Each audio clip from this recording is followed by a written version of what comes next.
Hey everybody, what's going on?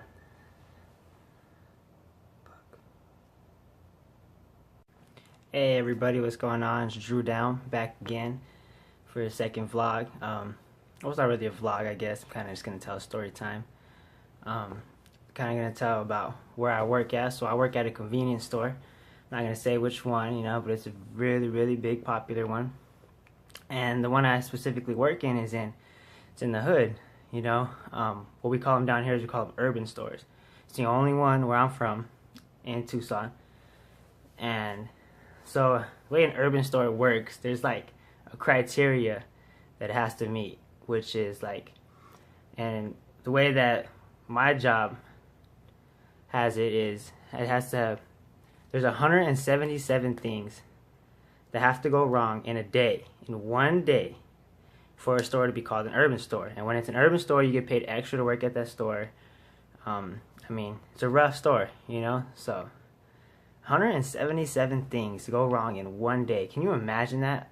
In one neighborhood, 177 things that go bad. Man, you can't even imagine how many things go bad in one day. And that's all from theft, from prostitution, to drug abuse, to drug dealing, burglary, anything you could think of, anything bad that happens. 177 things, right, to go bad in one day for it to be an urban store. So this store I work at is, of course, an urban store. It's really, really ghetto. It's a convenience store, so I say like, on average, so I work 2 overnights a week. 2 overnights from 10 p.m. to 7 a.m. On average, I kick off like 30 people for loitering on my lot. Catch at least 30 people stealing. And that's the ones I don't catch. Who knows how many that is. One time I was keeping track on this one guy who stole $500 worth of alcohol in 1 month. Man, it was insane. And that's just one person. So, I'm back to my story. Sorry about that. So, it's a rough neighborhood, and there's not very many cops that go in there, and I'm the only one on an overnight shift in that store. So I started getting cool with this cop. And we got cool. He would come in, he would talk to me for about an hour, just kind of hang out. We would talk, and it would kind of scare away the people. I would see my store would be busy, a bunch of people coming in, and it would be dead, just dead out of nowhere. And I'm like thinking to myself, why is it so dead? And here comes a couple cops. Oh, of course, they're like cockroaches. They just scramble when the lights turn on. So he comes in all the time. So there was this one specific night. It's like, oh man, it was a great night. Well, for us at least, not for the people that we caught. But so the night starts off. I say probably, she looked 16 to me, 16-year-old girl comes in. I'm like, hey, how's it going? Doesn't say anything, just has like the cheesiest smile ever you could think of, and like to the point where I felt like she was gonna do something. You could just see it in her face. She looked out of her place pretty much. Like this is her first time, maybe second time doing it. So she goes back to the beer section. And I'm helping, of course, the customer. I got cameras that I'm watching, of course.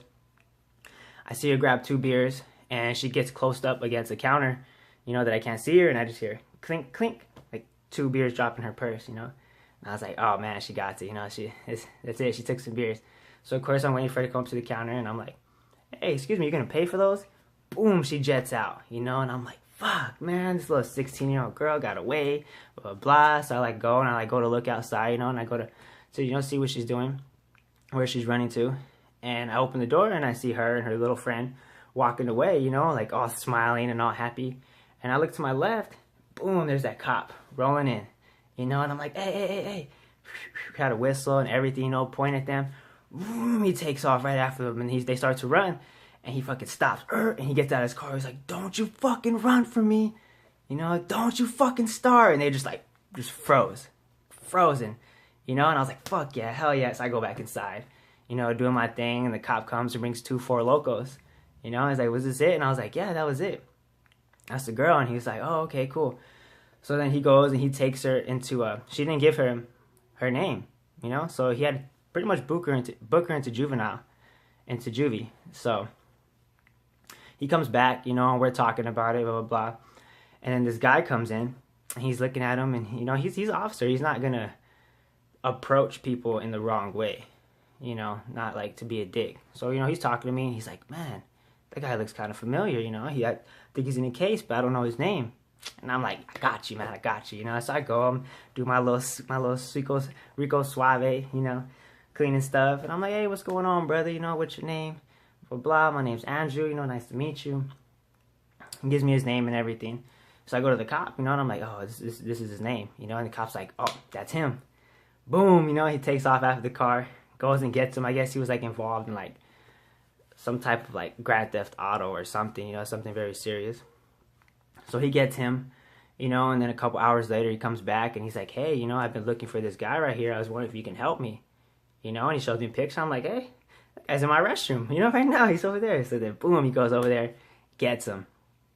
So I'm like, cool. So, man, this is going on, like, literally, like, within 3 hours, like, just back to back to back. And about, I want to say, like, 4 in the morning, this lady comes in, looks like a dope fiend, something. She doesn't look right. So she goes to the restroom, about 30 minutes, an hour goes by. I knock on the door, like, excuse me, miss, you're going to have to leave, blah, blah. You taking too long in here. And she starts going off, blah, blah. Who are you to say this and that, and I'm like, look, like, I don't even take a shit for an hour, like, what are you doing here for an hour, So then, of course, she wasn't leaving, but my cop buddy comes in, I'm like, hey, officer, like, I got this lady in here, it's been an hour, she doesn't want to leave, I was just wondering if you can kick her out of my restroom. Man, he walks in there, and she's, like, smoking dope through a straw or, like, something, because when I went in there, after he went in there, and next thing I know, I see her coming out in handcuffs, So I was like, oh, shit, I didn't, like, mean enough for that to happen, so then I go in there after. And, of course, there was, like, a burnt straw. She tried to flush in the toilet, but it didn't go all the way down. I guess it went down when the officer went in and came back up. I don't know, but I found it. It was all black straw,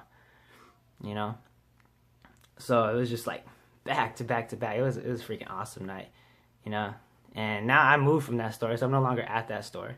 But, man, I missed that cop. That was like, an awesome cop, My whole life growing up, never really had good experiences with cops, And even when I talked to him about it, I kind of was honest with him, let him know how I felt about cops before I met him. And he would tell me, it only takes one cop, to ruin the reputation for all the good cops out there.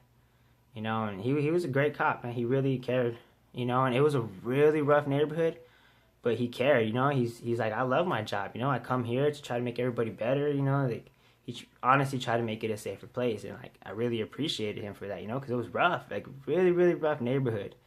Like, I mean, every day, like, on top of the stealing that I would see, prostitution, drug deals right in front of me, fights. There's been people who've been stabbed, shot on the lot. There was a couple people who died on our lot. It's rough, but hey, it makes the best stories, so. Well, that's pretty much all I got for now. If you guys are liking it, if you guys are feeling it, comment, like, subscribe, let me know. Let me know if you want to hear more story times on my job, because I have so many. I've been there for 3 years, and yeah, I'll be sitting there just be like, oh, I forgot about that story, like, I have a lot of great times, bad times too with them, they're all bad in the moment, but once you get through it and you laugh about it, they become good times, and you learn from them. So, well, that's all I got today, so. Peace out, y'all. Just comment if you like. I guess the neighbors think I'm selling dope. Selling dope. Well, motherfucker, I am.